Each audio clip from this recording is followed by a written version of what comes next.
Olá, boa noite. O É Notícia entrevista hoje o presidente da Câmara, Rodrigo Maia, do DEM do Rio de Janeiro. Deputado federal no seu 5º mandato, Maia foi eleito presidente da Casa em julho, logo após a renúncia de Eduardo Cunha, com apoio de um amplo espectro de partidos, tanto da base como da oposição. Seja bem-vindo, presidente. É um prazer tê-lo aqui conosco no É Notícia. Prazer é meu.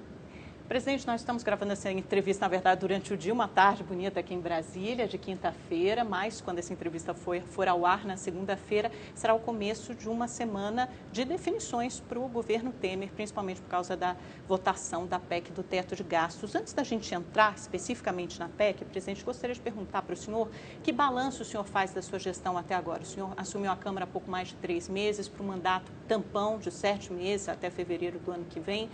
Quais projetos importantes já foram votados até agora e o que deve ser votado até o começo do ano que vem? Olha, eu acho que o mais importante que nós construímos até agora foi a recuperação do ambiente de diálogo, né? Tentar, com toda a dificuldade dessa relação pós-impeachment, ter uma relação de muito diálogo com todos os partidos, inclusive os da oposição, da base. Eu acho que esse tem sido o principal trabalho, organizar o diálogo, né? Organizar a Câmara dos Deputados no diálogo também com o Senado Federal, com o Poder Executivo, uma relação de construção, onde todos juntos têm um único objetivo, tirar o Brasil da crise econômica que foi herdada do governo anterior. Essa base hoje tem que tamanho, a base de apoio de sustentação do governo Temer? Tem na faixa de 380, 400 deputados, dependendo da matéria. É uma base grande, né? Não é fácil você comandar uma base desse tamanho. E uma base muito heterogênea, né? Formada por partidos com interesses diferentes. Muito distintos. Uma oposição menor, mas com muita aguerrida, com muita competência no plenário, na capacidade de vocalizar. Mas acho que o importante é que o governo tem uma agenda, né, que nós assumimos, que é uma agenda que nós entendemos que não é apenas do governo, uma agenda que tem uma linha, acho que muito clara e muito importante, de mudança radical da cultura de soluções de crises econômicas no Brasil. Desde a década de 90, é a primeira vez que se preocupa em organizar os gastos públicos, em se organizar o equilíbrio fiscal, não pelo lado do aumento da despesa, não pelo lado da criação de impostos. Da receita. Né? Criação de impostos para ter receita para fechar a conta, não. É a primeira vez desde a década de 90, desde antes, inclusive, do Plano Real, que a gente olha um governo preocupado em equilibrar os gastos, dizendo, olha, não tem mais recurso. O governo já tira muito dinheiro do trabalhador, né, muitas vezes para programas de efeito duvidoso para a própria sociedade, e é pela primeira vez que o governo diz assim, nós teremos um limite global de gastos, que não é pequeno. O governo gasta quase 20% de toda a riqueza que os brasileiros produzem nas despesas de pessoal, no custeio e nos investimentos. Não é pouco dinheiro. Né? O que está faltando é capacidade de gestão. Eu acho que o grande mérito dessa agenda do governo é exatamente o governo entender que já tira muito dinheiro através dos impostos da sociedade, que não deve criar novos impostos. Nós temos que lembrar que alguns meses atrás, antes do presidente Michel Temer assumir, o assunto da volta da CPMF estava aí, na porta das nossas casas. Né? Então, acho que é importante que essa nova cultura faça que os governos, não apenas o governo federal, mas também estados e municípios, entendam o seguinte, não dá mais para a sociedade pagar essa conta. A sociedade já paga muitos impostos, né, e precisa agora que os governos comecem a priorizar investimentos. E mais do que priorizar investimentos, melhorar a qualidade dos investimentos feitos, melhorar a qualidade do serviço prestado para o cidadão. Agora, presidente, por mais que a gente saiba que o senhor é muito afinado com esse governo, foi eleito com o apoio do governo Temer, o senhor teve um momento de bastante irritação na semana passada, na votação da repatriação dos recursos. O senhor disse que os deputados não podiam ser feitos de palhaço, depois voltou atrás, pediu desculpas. O governo Temer muda muito de ideia? Não, foi um problema de comunicação da minha parte. Eu recebi uma informação que não era verdadeira, não chequei e cometi um erro. E eu tenho muita clareza nas minhas ações. Quando eu acerto, eu reafirmo que acredito que acertei. Quando eu acho que errei, eu publicamente recuo da minha posição, porque eu acho que é assim que tem que ser cada um dos políticos. A gente não é infalível, a gente não acerta sempre. E quando a gente sabe que errou, a gente tem a obrigação de recuar, até porque as relações entre os partidos, entre o Congresso, entre a Câmara e o governo está acima de qualquer questão pessoal. Então esse assunto foi superado, eu conversei com o ministro Gedel, eu expliquei a ele o que tinha acontecido, ele me explicou que o que eu tinha recebido de informação não era a posição do governo Eu acho que a gente Mas foi a posição do líder do governo, né, mas André Moura? por um problema de comunicação do Palácio com ele. E isso aí está resolvido. Acho que o importante é que a gente acerta e a gente erra. O importante é a gente saber que a gente acerta. O erro foi meu, eu já corrigi, já me desculpei. E acho que o mais importante é a gente ter uma agenda que vá tirar o Brasil da crise e que a gente esteja unido nisso. Eu presido a Câmara para todos, mas como essa é uma agenda econômica, é uma agenda que eu sempre acreditei, inclusive disse isso quando fui candidato a presidente da Câmara aos partidos de oposição, eu tenho muita, vamos dizer assim, muita tranquilidade de defender uma agenda que é do governo, apesar de ter sido eleito presidente, como você disse aqui no início, com votos também da oposição. Mas apesar do senhor ter reconhecido o seu erro, eu insisto, será que isso não tem um histórico na falha, nos recursos de comunicação do próprio governo Temer? Por exemplo, o governo disse que ia mandar o texto da reforma da Previdência até o final de setembro, começo de outubro, não mandou. Falou que ia ter reforma trabalhista, depois recuou, falou que não é para agora. Falou que ia vetar o reajuste dos servidores estaduais por 2 anos, também voltou atrás. Isso não reflete um erro na comunicação do próprio governo? Não. Isso aí é o seguinte problema. Você está começando um governo de um processo de impedimento. Então é um governo onde o trem está andando em alta velocidade. E em alta velocidade você tem que fazer os ajustes e ir organizando melhor a escolha dos ministros, né, a forma da relação dos ministros com o próprio presidente, a comunicação do governo que muda, é um novo governo, mas você não é um governo que sai das urnas e tem um prazo entre o segundo turno, por exemplo, e a posse no dia 1º de janeiro. Ele já entra com o trem a 300 km por hora. Não tem a fase de transição, não tem a lua de mel com o eleitorado. Não tem o estudo do que vai fazer, não tem as reuniões com os ministros são escolhidos da noite para o dia. Então, muitos ministros acabam falando, né, sem porque são demandados pela imprensa, pela sociedade, acabam às vezes falando nesse início de governo sem estar 100% afinado com o governo. Mas o senhor concorda que são necessários ajustes, né? Eu concordo o seguinte, o governo ele estava a 300 km por hora, todo mundo entrando e saindo do trem. Agora, eu acho que o trem já continua a 300 km por hora, mas com o governo mais ajustado. A gente já sabe quem trata de comunicação, os ministros já sabem que precisam organizar as suas ideias junto com o presidente da República. Eu acho que agora a coisa vai caminhar. Acho que a gente aprovando a PEC do teto, nós vamos ter aí um caminho novo para o Brasil e para o governo. Mas na semana passada acendeu aquela luz amarela. Aliás, o senhor, como deputado muito experiente no seu 5º mandato como deputado federal, ainda falta melhorar, afinar também a articulação do governo na Câmara? Porque ontem, a gente está fazendo a 5ª, então isso aconteceu ontem, na verdade, aquele projeto que liberava mais repasses para o FIES, para os estudantes, não conseguiu ser aprovado a tempo, né? O governo esperava aprovar, acabou não sendo aprovado. Foi um problema ali que aconteceu? De fato, a sessão começou por volta de 1h da tarde da votação do pré-sal. Como era a hora do almoço, a gente demorou muito a garantir o quórum para começar os debates do pré-sal. Com isso, a sessão do Congresso começou muito tarde. E como o PT obstruiu, né, e não deixou votar o crédito do FIES, por mais que eles digam que estavam dizendo que eram favoráveis, mas eles obstruíram as votações anteriores. Quando chegou 2h30 da manhã, muitos deputados, também tem deputados que têm mais de 70 anos. Mas não é um prenúncio do que pode acontecer em outras votações importantes do governo? Não, porque o governo precisa rever nós já estamos informando aos parlamentares, aos deputados e deputadas, que a sessão começa às 9h, que infelizmente eu não vou poder abonar a ausência de ninguém. Às 9 da manhã na 9 da manhã na segunda. A gente espera ter o dia inteiro para fazer o debate e no final do dia, se Deus quiser, a gente possa já estar começando essa votação e os destaques na terça-feira. Eu acho que, como ontem acabou sendo um dia típico, porque a gente teve que votar a urgência da repatriação primeiro, depois o pré-sal, só depois entrou o Congresso, acabou dando esse problema. Mas eu tenho certeza que... Mas foi bom até porque serve para apontar as falhas e aí dá para ajustar e afinar. O pré-sal, que é uma matéria... Apesar de ter muita clareza da importância da mudança da regra do pré-sal, tinha muita pressão, polêmica. Manifestantes, o PT, a esquerda ali se colocando. O resultado foi muito bom, dos quase 300 votos numa votação que a gente sabe que é tão difícil quanto a PEC do teto. Agora, presidente, então falando sobre a votação de hoje, né? A PEC do teto de gastos, essa hora quando a entrevista for ao ar, talvez já tenha sido votada ou esteja em votação ou vá para terça-feira. Qual a contabilidade que vocês têm hoje? Quantos votos a base aliada espera ter a favor da PEC? Olha, eu acho que a minha projeção é que o governo tenha na faixa de 350, 360 votos no mínimo. Precisa de 308, né? Só precisa de 308 votos. Eu acho que o governo vai ter uma margem folgada nessa votação, que tem duas importâncias. A primeira, claro, aprovar a matéria. A segunda é mostrar que tem uma base unida. Então, o ideal é que a gente chegue a 370, 380.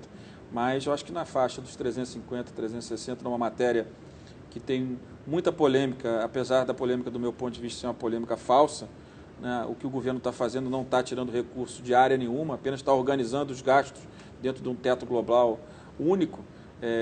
Ela gera, claro, dificuldade, mas eu estou confiante, pelo que eu estou vendo, da ação dos líderes dos partidos, do próprio líder do governo e da própria estrutura política do governo, que a gente vai ter condição de ter quórum e ter um bom resultado, que a aprovação, acho que vai ser um marco importante da relação de confiança da sociedade, dos investidores com o governo brasileiro. E até da articulação política, né? Porque foram feitos tantos almoços, jantares, cafés da manhã, o jantar de domingo. Às vezes você vê o ministro da Fazenda... É um trabalho de convencimento. Claro, você mesmo. Vê o ministro da Fazenda falando, o cara, não, mas isso aí tem interesse, porque ele é ministro da Fazenda.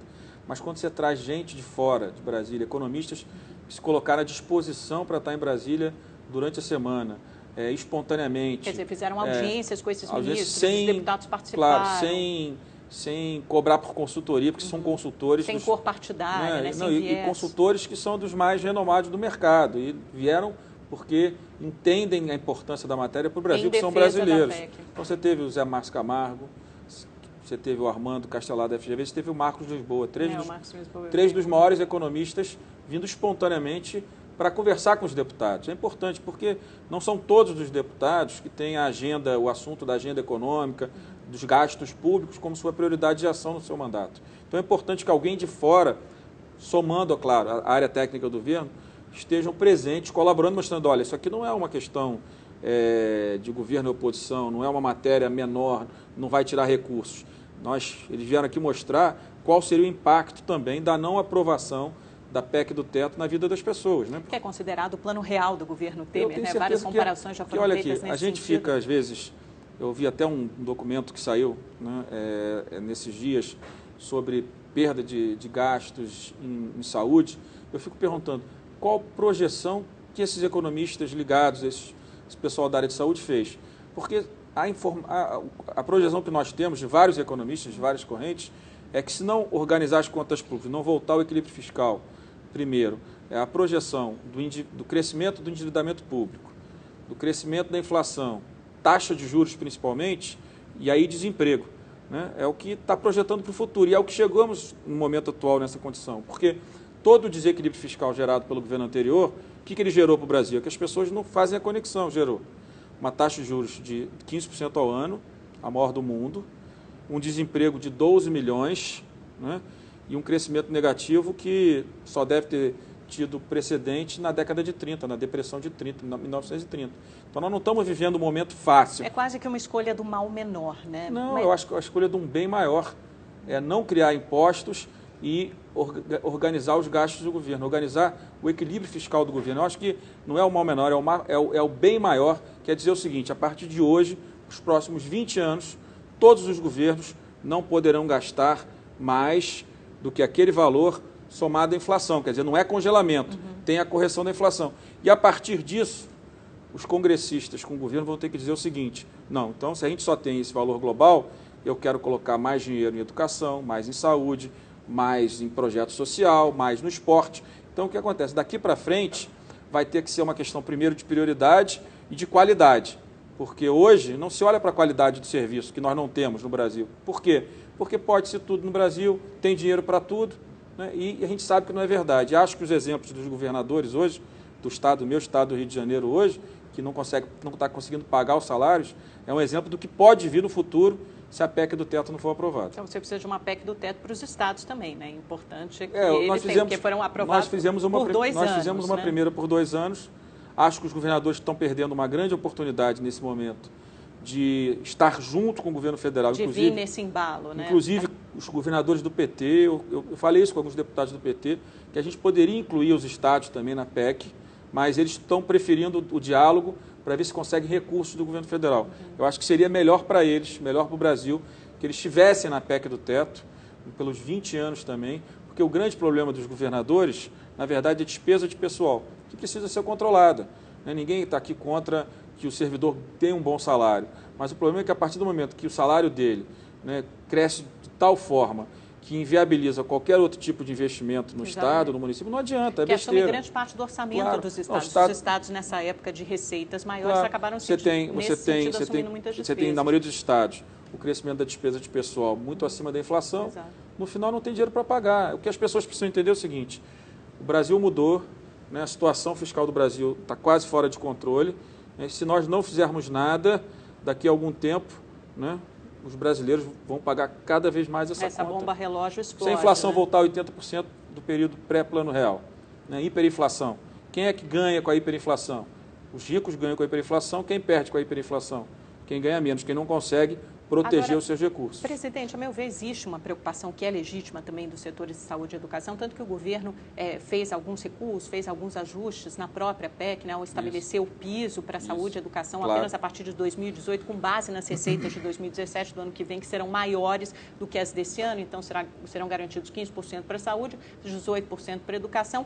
O ajuste maior, na verdade, a receita maior será para a saúde, né, com essa diferença hoje é 13,5% das receitas, vai para 15% das receitas. Então, para a gente tentar entender, isso assegura pelo menos a manutenção desses gastos, ou o crescimento desses gastos até o final do governo Temer. Então, até o começo de 2019, esses gastos estão garantidos. Agora, o que acontece a partir daí? Quando deve haver um aumento da receita, porque deve voltar o crescimento do país, as receitas crescem com isso, e uma diminuição da inflação, que é o que projeta o próprio Banco Central. Né? As despesas de saúde e educação seriam corrigidas somente de acordo com a inflação e não de acordo com a receita, que vai crescer mais, provavelmente, do que a inflação. Então, nesse sentido, não vai haver uma redução de gastos, ou pelo menos um aumento menor de gastos para a saúde e educação? Não, porque a vida das pessoas não está toda 100% atrelada aos governos. Eu pergunto, se a renda do brasileiro crescer, o Brasil crescer, a renda do brasileiro crescer, nós vamos ter um desemprego menor. Ele vai poder ter um plano de saúde. Vai poder ter um plano de saúde, vai poder colocar o filho numa escola privada, se for essa a decisão dele. Ou seja, sem essa PEC ele não vai conseguir nem fazer isso. O que nós estamos dizendo é o seguinte, o governo tem um gasto global. Né? Ele sai de um piso maior em saúde e educação, porque todo mundo sabe que há uma prioridade de investimentos, óbvio, nessas duas áreas. Agora, quando você fala que uma PEC do equilíbrio fiscal, que é a PEC do teto, ela pode gerar uma redução da taxa de juros para 8% ao ano.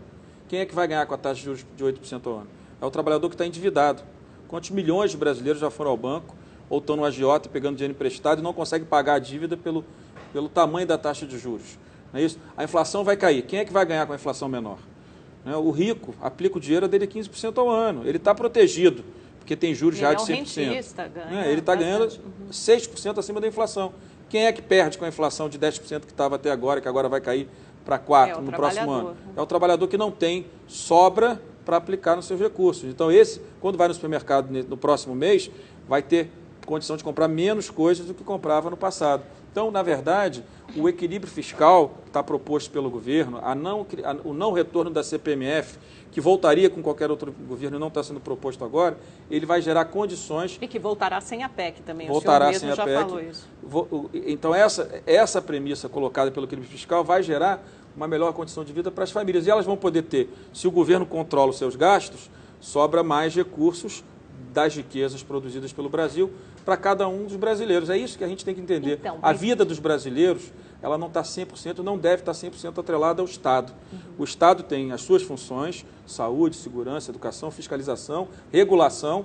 Agora, o Estado não tem que abraçar todos, o Estado não tem que ser pai de todos, o Estado tem que garantir as condições mínimas, igualdade de condições, para que o cidadão possa construir a sua vida com a sua família e tomar as suas decisões. Hoje, com essa carga tributária de 40% que a gente tem hoje, quem toma as decisões pela gente são os governos. E muitas vezes mal, né? A gente tem essa tradição, de fato, no Brasil, de um Estado paternalista, patriarcal. Agora, presidente, isso que o senhor falou é um outro ponto sensível. O orçamento é uma coisa finita, né? Hoje a gente tem os gastos, então você vai ter um piso global para esses gastos, mas os gastos com Previdência, se não for feita e aprovada a reforma da Previdência, esses gastos vão continuar crescendo e não vão respeitar o teto dos gastos. Então, até haver essa fase de transição na Previdência, mesmo que a PEC, mesmo que a reforma seja aprovada, ainda vai haver um período de crescimento com os gastos, com os aposentados. Onde é que o governo vai cortar? Porque se os gastos da Previdência continuam crescendo, todos têm que respeitar esse teto global da inflação. do ano anterior. Então, vai faltar dinheiro para as outras despesas. Certo? Olha, o governo vai ter que cortar, talvez, investimentos. Quando o senhor falou, vai faltar, vai sobrar mais dinheiro para investimento, mas no primeiro momento pode faltar. Não, vai sobrar dinheiro para o investimento do setor privado.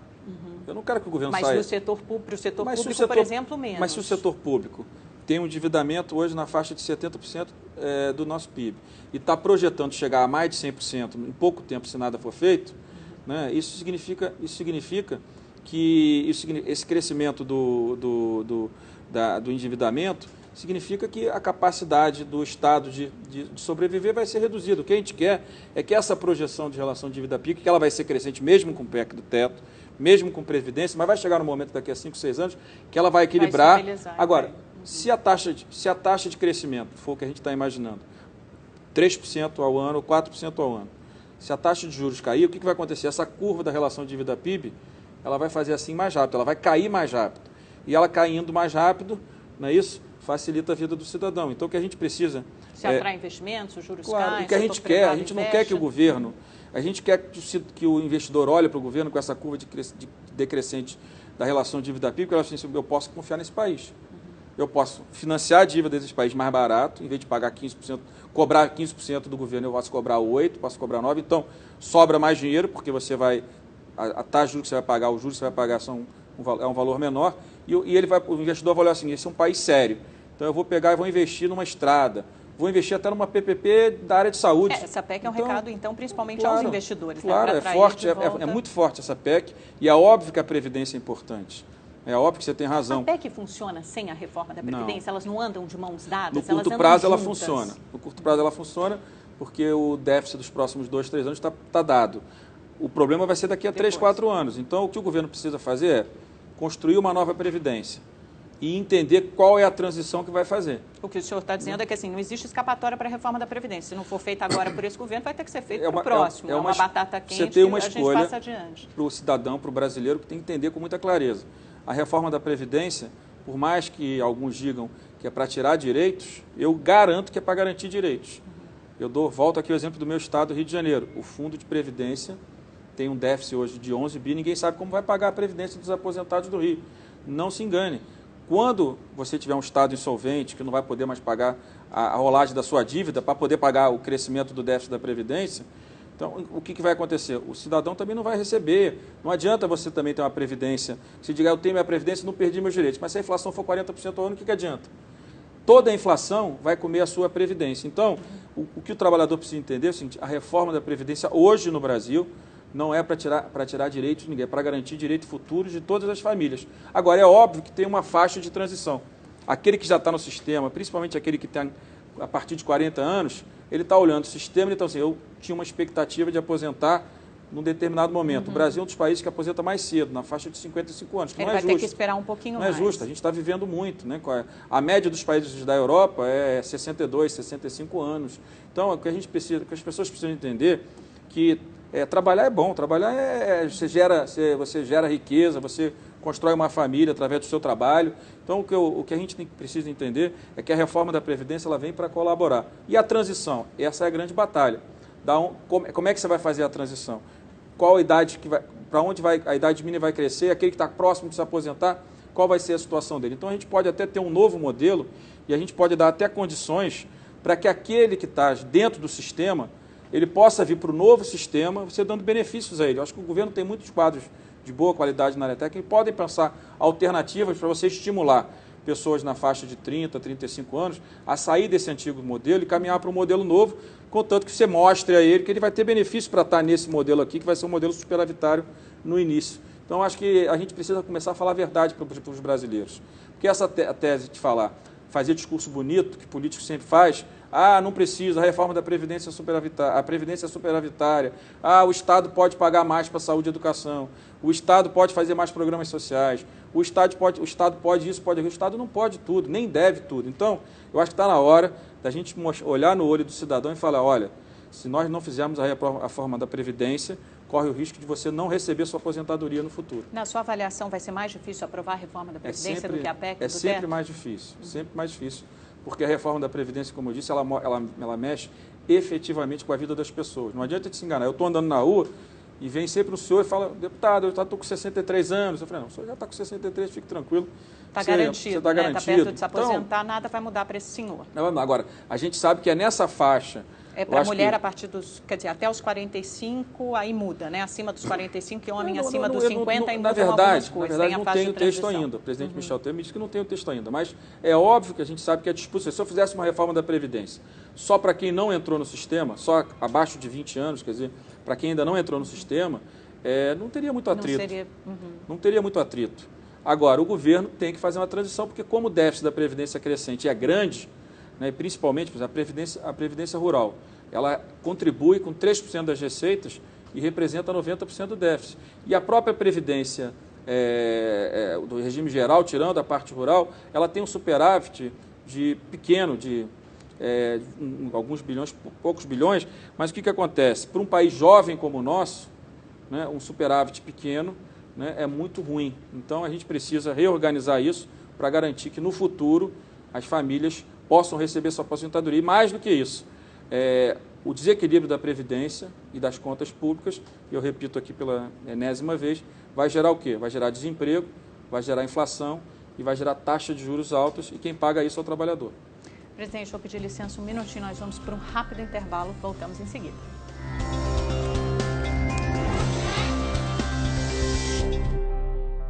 Olá, o É Notícia está de volta com o presidente da Câmara, Rodrigo Maia. Presidente, a gente estava falando sobre reforma da Previdência no bloco anterior. O senhor disse que o presidente Temer ainda não recebeu o texto, né? Até teve uma entrevista do ministro Eliseu Padilha, da Casa Civil, dizendo que o texto estava sendo encaminhado ao presidente e depois deve seguir para a Câmara, enfim, para os últimos ajustes. Agora, essa idade mínima que provavelmente o texto vai propor, de 65 anos, ela não acaba punindo o trabalhador mais pobre, que começa a trabalhar muito cedo? Há diferentes expectativas de vida, por exemplo, no Norte e no Nordeste a expectativa de vida é menor. Na Europa, que a gente sabe que os trabalhadores se aposentam mais tarde, mas eles também começam a trabalhar mais tarde. E esse trabalhador começa a trabalhar muito cedo, normalmente um trabalhador mais carente aqui no país. Geralmente, o trabalhador mais pobre, ele não será prejudicado, porque geralmente ele está na informalidade. Então, ele não contribui pelo tempo de serviço, ele acaba aposentando pela própria idade. Então, o maior prejudicado não é o trabalhador mais pobre na reforma da Previdência. O que eu acho que é importante que o governo faça na reforma da Previdência é exatamente dar clareza ao cidadão qual é o debate que precisa ser feito, qual é a estrutura de previdência que a gente precisa ter para os novos e qual é a transição. E dentro da transição, organizar essa transição com diálogo, porque a gente sabe que vai ter muito confronto, tem muito conflito, ninguém gosta de perder direitos. O que a gente precisa entender é que na reforma da Previdência está se garantindo direitos futuros, porque do jeito que está, se ela continuar crescendo, daqui a pouco o Brasil vai existir só para pagar a Previdência. Até as próprias centrais sindicais, né? Porque normalmente elas não são simpáticas a essas ideias. E o governo, por exemplo, planeja reunião com elas nessa semana, na terça-feira. É importante que o governo converse com o que o governo espera das centrais? Porque não vai ter, obviamente, o apoio à medida, o apoio a alguns pontos. Eu acho que o governo precisa dialogar, né? Se não houver por parte das centrais um reconhecimento da gravidade da situação e da importância da reforma, pelo menos o governo fez o papel dele, dialogou. O que você não pode é fazer as coisas sem diálogo. Né? E acho que tem sempre alguns dentro dessas centrais sindicais, desses sindicatos, que tem bom senso. Que se você explicar de forma didática, você tiver cuidado na explicação, mostrar qual é a realidade, em algum momento as pessoas vão entender. Né? Porque como a crise é muito grande e em muitos estados, a vida das pessoas já mudou porque os estados estão sem capacidade de pagar salário, de fazer investimentos. Eu acho que você tem exemplos hoje para mostrar, olha, tudo bem, você é contra, você acha que tem dinheiro para pagar a Previdência, tem dinheiro para pagar tudo, aqueles discursos que o problema é fazer uma auditoria na dívida pública, uma auditoria na Previdência, aqueles discursos que a esquerda tradicional mais atrasada faz de forma permanente. Mas o importante é mostrar para o cidadão, olha aqui o que aconteceu no Rio de Janeiro, olha o que está acontecendo no Rio Grande do Sul, olha o que está acontecendo em mais 15 estados que já estão atrasando o pagamento. Hoje o Rio deixou de pagar fornecedor. Quando você deixa de pagar fornecedor, você também deixa de pagar salário, porque tem muito terceirizado nesses fornecedores que o Estado contrata. Qual o calendário que vocês imaginam para essa reforma? Vamos falar inclusive das duas, da PEC do teto para a reforma da Previdência. A reforma ainda vai chegar o texto para a Câmara. Quando isso deve acontecer? Qual a perspectiva? O que eu soube do presidente é que ele receberia, faria esse diálogo com uma parte importante da sociedade e depois encaminharia. Não sei qual é Mas ainda neste mês de outubro? Não sei. Eu acho que o mais importante para o governo nesse momento aprovar a PEC do teto. E aí tem a primeira votação nessa semana e a segunda votação dia seria 24. quando? Dia 24 eu sempre de outubro digo que... e depois tem mais duas no Senado. Mais duas no Senado. Em novembro ainda, novembro. O senador Renan disse que é em novembro. Eu sempre digo que essas reformas, ela é uma corrida com obstáculos, né? Não adianta você olhar o segundo obstáculo se você não pular o primeiro. O primeiro obstáculo é a PEC do teto. Não adianta eu estar preocupado com a Previdência se a PEC do teto não vai aprovada e não tem a Previdência. Então, vamos fazer um obstáculo por vez. Mas o fato é que o governo abriu várias frentes de batalha, né? Mas agora está mais ou menos simultaneamente. Acho que está organizando, porque é o seguinte, sem o teto não tem Previdência, até por questão, se você não tem voto para aprovar o teto, você não tem voto para muito menos a Previdência, mais difícil. Depois a trabalhista, eu acho que o que os investidores e a sociedade estão esperando do atual governo é que exatamente com esse planejamento que está muito correto do meu ponto de vista, tem esse cronograma de trabalho e que vá por partes. Então, eu tenho defendido desde do mês passado, já uns 30, 40 dias, dizendo isso, olha, vamos pular um obstáculo por vez. Ninguém está exigindo a reforma da Previdência agora. O governo já disse que vai fazer, o governo já sinalizou quais são a base dessa reforma da Previdência. Vamos tratar do teto agora, porque aprovado o teto, as condições, o ambiente para o governo, na sua relação com a sociedade, melhora muito. E melhorando muito, as condições de aprovar a Previdência aumentam. Agora, se você misturar uma com a outra, você gera adversários em todas elas, não aprova a primeira e a segunda morre antes de ser votada. Então, o seu objetivo como presidente da Câmara é aprovar a PEC do teto de gasto e começar a encaminhar a reforma da Previdência. Poderia-se dizer mais ou menos isso. Deixar a reforma da Previdência, pelo menos em comissão especial, pronta para votar em plenário no começo do ano que vem. E aí liquidar o assunto no primeiro semestre do ano que vem, esse seria mais ou menos o cenário mais otimista. Eu acho que é o correto. Acho que é o correto. Presidente, mudando um pouquinho de assunto, falando sobre eleições municipais, também é um tema muito quente, muito recente, todos nós vivemos isso, o senhor mesmo com seu pai, o César Maia. Qual a sua avaliação das eleições municipais de forma geral? A vitória de João Dória, do PSDB, no primeiro turno em São Paulo, uma vitória inédita, né, para um prefeito no primeiro turno, a disputa entre a esquerda e a direita na sua cidade, no Rio de Janeiro, o encolhimento do PT, perdeu 60% das prefeituras. Que leitura o senhor faz desse cenário? Eu acho que o PT foi o grande derrotado, está aí os números que provam. A base do governo, que é uma base muito ampla e não é uma vitória exclusivamente do governo, mas é uma vitória dos partidos que compõem a base do governo, daqueles que ficaram contra a presidente Dilma e não ganharam apenas por isso, mas isso foi um ingrediente importante. E claro que você vê o PSDB com um resultado muito positivo, né, disputando o segundo turno em várias cidades e vencendo na cidade de maior número de eleitores, que é a cidade de São Paulo.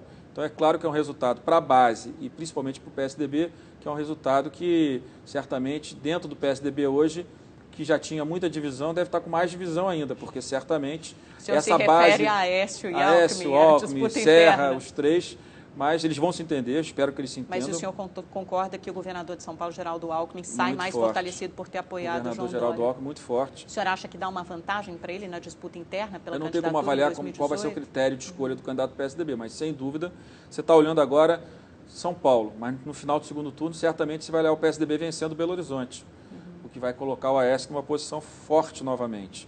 Então, mas não dá para comparar muito as duas posições. Mas você não pode esquecer que o Aécio... O engajamento da candidatura do O Aécio é presidente nacional do PSDB. Tem a máquina partidária. Agora, é óbvio que a gente viu o resultado de 2014, aonde o Aécio... Qual foi o desequilíbrio a favor do Aécio na eleição? Foi São Paulo. E aí foi o Alckmin. E perdeu em Minas Gerais. Já é a segunda vez que o Alckmin sucessivamente tem resultados espetaculares, tanto em 2014 com o Aécio, como agora com o João Dória. O Alckmin é um líder regional ou é um líder nacional, na sua opinião? Acho que o Alckmin é um líder nacional, é um líder de direita nacional. E eu tenho, assim, gosto muito porque... E hoje mais forte que o Aécio? São políticos diferentes. Eu acho que os dois são muito fortes.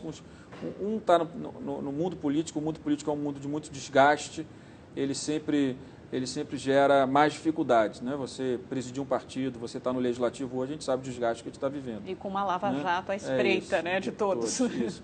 Do outro lado, você tem um governador que governa o estado mais rico do Brasil, que teve uma vitória não apenas na capital, mas em todo o estado de São Paulo. Foi, assim, uma vitória histórica para a sua liderança, não apenas com o PSDB, mas com seus aliados. Em São Paulo é incontestável. Eu não tenho dúvida nenhuma que, do meu ponto de vista hoje, o Alckmin é um político muito forte. Agora, como é que vai chegar em 18? Isso ninguém sabe. São 2 anos pela frente. O senhor acha que o PSDB sai mais fortalecido do que o PMDB nessas eleições, apesar do PMDB ter um maior número de prefeituras, não ter maior número de eleitores? O PMDB cresceu um pouquinho, o PSDB cresceu mais. Acho que os dois estão muito fortes. E acho que eu tenho dito isso e fui mal interpretado no passado. Se o governo do presidente Michel Temer der certo e chegar forte em 2018, eu não tenho dúvida, eu não sei quem será o candidato do governo, mas eu não tenho dúvida que a base estará unida. Pode ser do PSDB, pode ser do PMDB, pode ser de outro partido da base, mas a base estará unida. E então acho que é um jogo que PMDB e PSDB estão no momento de observação, estão jogando em conjunto, então, mas eu acho que eles jogam de forma desconfiada um com o outro, mas eu não tenho dúvida que se o presidente Michel Temer chegar no processo eleitoral com o Brasil crescendo 3,5%, 4%, ele será um ator decisivo para a sucessão dele. Para a sucessão dele ou ele continuaria? Porque ele já disse que não é candidato. O senhor acha que isso pode mudar até 2018? Não, ele está dizendo que não é, eu vou acreditar nisso. O que eu acho importante é que se ele estiver forte, ele conduz. Ele pode escolher dentro do PSDB, ele pode escolher dentro do DEM, do PTB, de qualquer partido da base. Né? Agora, se o governo tiver mais ou menos, eu acho que a base pulveriza e aí o PSDB passa a comandar o processo no campo do governo, independente da posição do presidente. Mas aí ele sairia do governo? Porque tem gente que falaria que no final de 2017, começo de 2018, o PSDB já pularia fora do barco do governo. Não sei se o senhor acredita nisso? Eu acho que a questão de sair ou não do governo é uma questão futura, que não dá para avaliar agora. Agora, se o governo estiver forte, se o governo estiver indo bem, mesmo não estando muito bem avaliado, não tem motivo para sair do governo. O senhor fala muito sempre nesse espectro de partidos PMDB e PSDB muito fortalecidos. Foi interessante porque na sua eleição, o presidente do PSDB, o senador Aécio Neves, fez uma leitura de que esses partidos, esse eixo de poder sairia fortalecido, né, representado pelo PSDB, pelo DEM, pelo próprio PMDB, em detrimento do Centrão, que ganhou muita força sob a liderança de Eduardo Cunha. O senhor concorda que hoje os aliados mais fortes de primeira hora, preferenciais do presidente Temer, são representados por esse eixo de poder? Não, o PSDB? Eu acho que a minha vitória foi uma vitória de uma construção com partidos da base e da oposição. Né? Os 4, PSDB, PPS, PSB e DEM, mas no segundo turno, no primeiro turno o PDT e no segundo turno o PCdoB e boa parte do PT. Uma construção coletiva que teve um papel decisivo do senador Aécio Neves, que me ajudou a coordenar a unidade desses 4 partidos da base, que foi decisiva para me garantir no segundo turno. É da própria esquerda, né? Porque PT e PCdoB participaram também dessa... Quando eles sinalizaram que poderiam estar comigo e ninguém acreditava nisso, quando isso ficou claro, foi aí que veio o bombardeio. Não pode ter o apoio do PT, não pode ter o apoio, como é que vai ter o apoio da oposição? É uma besteira. Ninguém abre mão de voto. Né? Mas eu acho que a minha vitória foi uma vitória, claro, uma vitória desse campo nosso, mas como eu sempre fui um político que sempre construí alianças, relações, sempre tive uma boa relação também com os partidos que são chamados do Centrão, eu tento governar com todos eles. Eu acho que a base do governo tem que ser uma base só, por isso que eu não separo a importância dos partidos que me elegeram com os partidos que são considerados do Centrão. Eu divido o poder com eles da mesma forma, porque eu acho que para o Brasil e principalmente para o governo, nós precisamos ter uma base de 400 deputados sem essa conotação que os partidos da antiga oposição, que são os nossos, mais o Centrão, eu acho que isso não constrói, isso destrói. Então eu tenho governado, ouvindo de forma permanente os líderes, o líder Paulo Deney, o líder Embaçaí, Rubens Bueno, o Paulo, o Agnaldo, o Rogério Rosso, o Jovair, todos os líderes, o Baleia Rossi, porque eu acho que a base tem que ser única. Essa questão de divisão de base não ajuda. Agora, o senhor está falando muito dos partidos tradicionais. Para o senhor, a vitória do Dória foi mais uma vitória do PSDB ou foi uma vitória do Novo? Não há sinalização de que pode vir alguém fora da política tradicional nesse cenário de 2018, fora desse eixo PMDB-PSDB? Porque o PT está realmente muito enfraquecido. Era muito óbvio que o perfil do Dória era um perfil espetacular para São Paulo. Né? Então, não funcionaria em outra cidade, não funcionaria no Rio. Não funcionaria no Rio. Eu acho que o Dória, ele sinaliza isso. O Novo pode ter um espaço grande em 2018. Mas qual é o Novo que é a síntese do Brasil?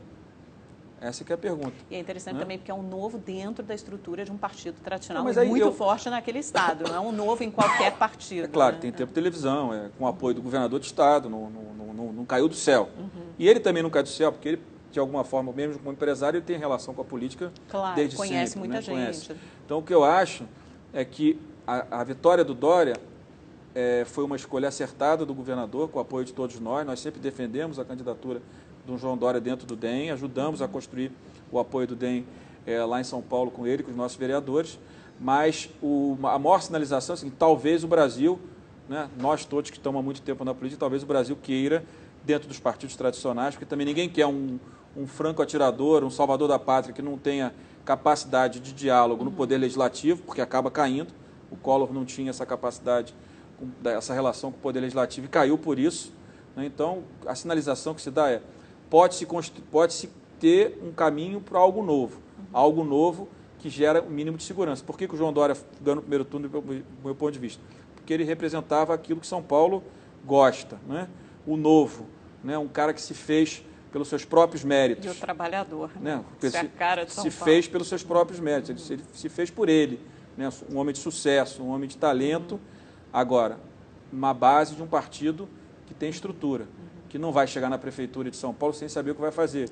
Não vai chegar na Prefeitura de São Paulo sem saber como é que faz a relação com os vereadores, com a Câmara de Vereadores, que são fundamentais. E na sua cidade, no Rio de Janeiro, quem o senhor vai apoiar? Quem o seu partido vai apoiar? Marcelo, tem Marcelo Crivella, dois Marcelos, né? Crivella e Freixo. O DEM o partido vai se reunir, eu vou decidir de forma coletiva, mas eu acho que a maior parte dos meus eleitores, ela tende a votar no Crivella. Não consultei ninguém ainda, eu acho que de cada 10 pessoas que trabalham comigo, que fazem política conosco na cidade do Rio, eu acho que de cada 10, 6 ou 7 votarão no Crivella. Mas eu não tenho certeza, porque eu não voltei ao Rio ainda, só vou votar no Rio nos próximos dias, e aí sim eu vou construir aquilo que for melhor para o partido na cidade do Rio de Janeiro. Presidente, vou pedir licença mais um minutinho, a gente volta já para falar de reforma política, não sai daí.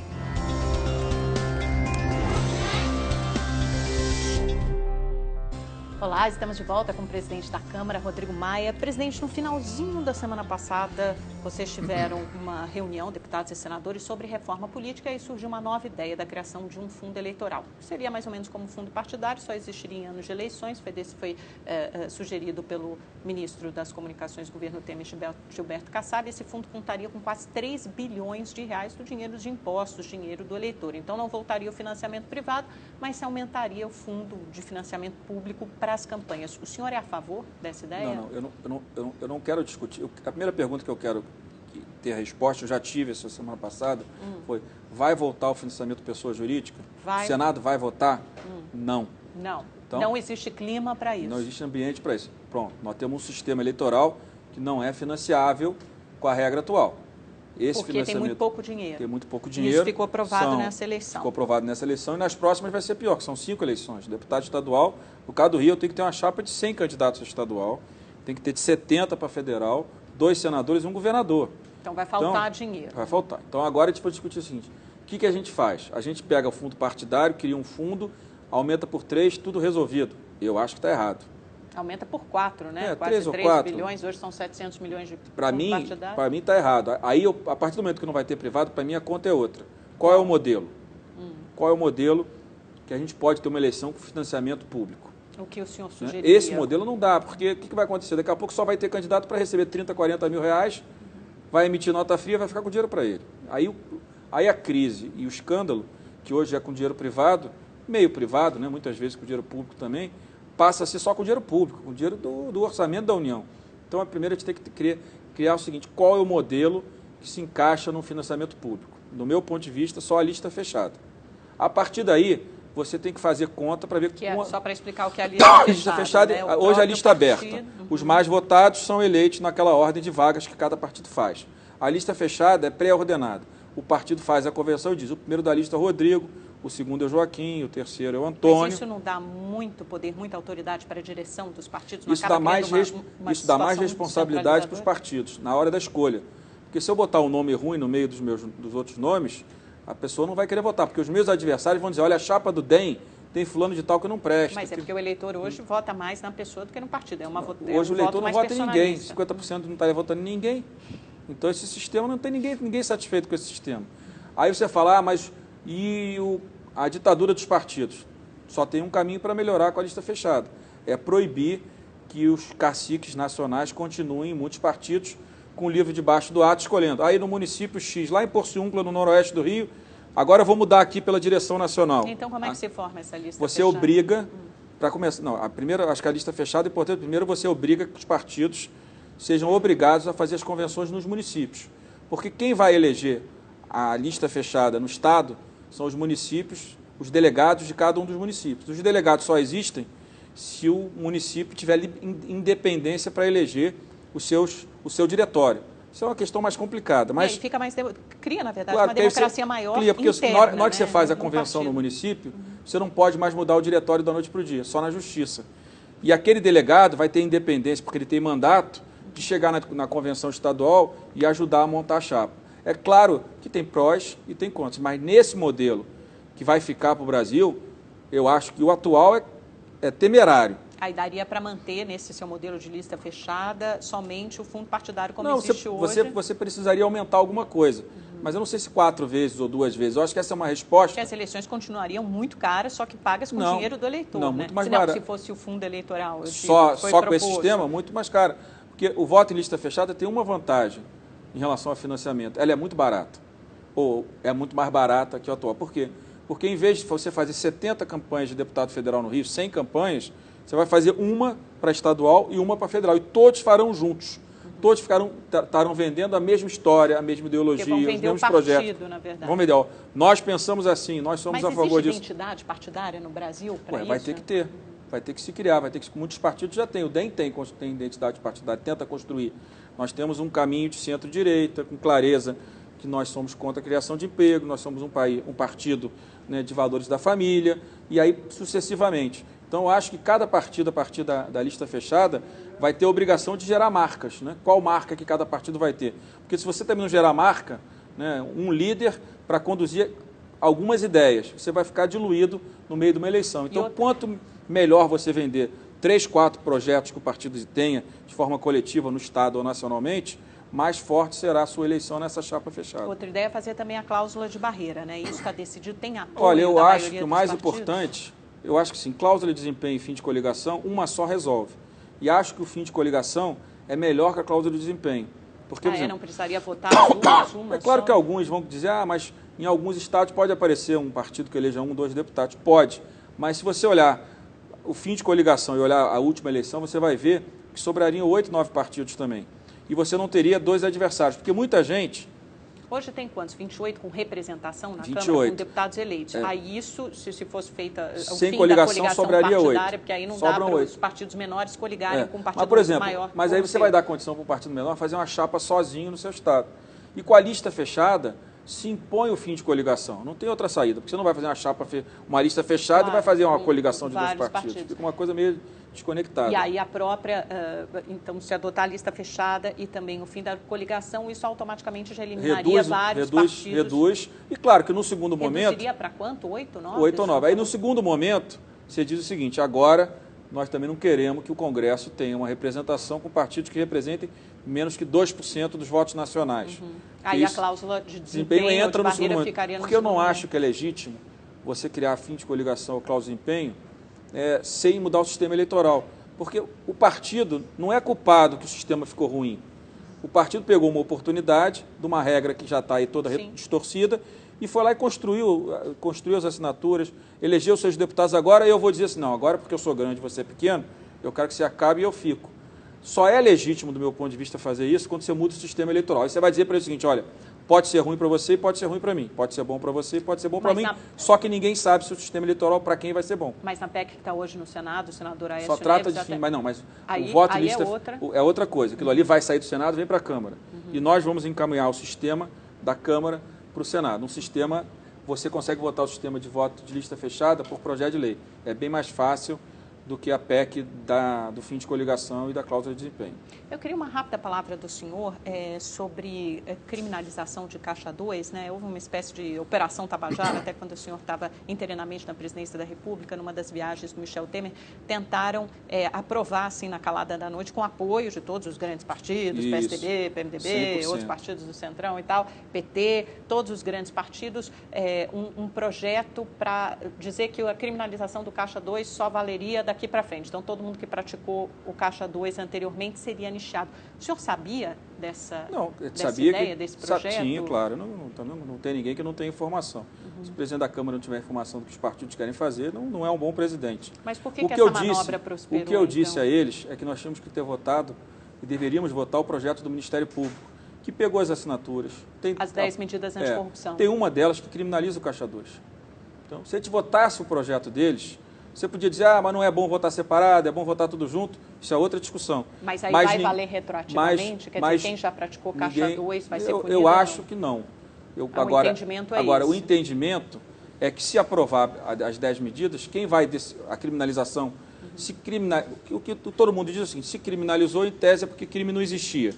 Mas essa é uma decisão que então só valeria daqui para frente. Mas essa é uma decisão que caberá ao judiciário decidir. Claro. Não é uma decisão política. A decisão política é criminalizar. Deveria ser. Uns queriam outras coisas, mas deveria ser essa. Falando um pouquinho sobre eleição da Câmara em 2017, porque a gente falou já de 2018, mas a gente já pulou um capítulo dessa história, né, que começa antes de fevereiro, muito antes. O senhor já sabe quem vai apoiar para a sua sucessão? Não, eu tenho 7 meses.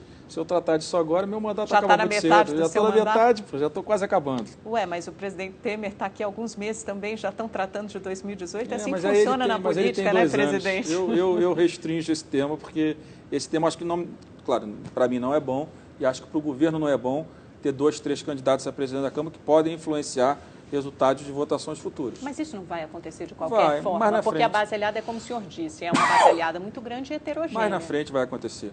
De 2, 3, eu acho que ali depois do feriado de 15 de novembro esse assunto vai começar a existir e principalmente a partir de dezembro. Na sua eleição havia um acordo de bastidores dizendo que, como elegeram um senhor, na próxima eleição caberia ao DEM, PSDB e Planalto apoiarem um candidato tucano para 2017. Realmente houve isso? Esse acordo vai ser mantido? O senador Aécio Neves me disse que o PSDB tinha muito interesse em 2017. Eu falei, é legítimo e vamos ver se o PSDB consegue construir isso. Porque o problema não é a questão de eu escolher o nome nem o Aécio.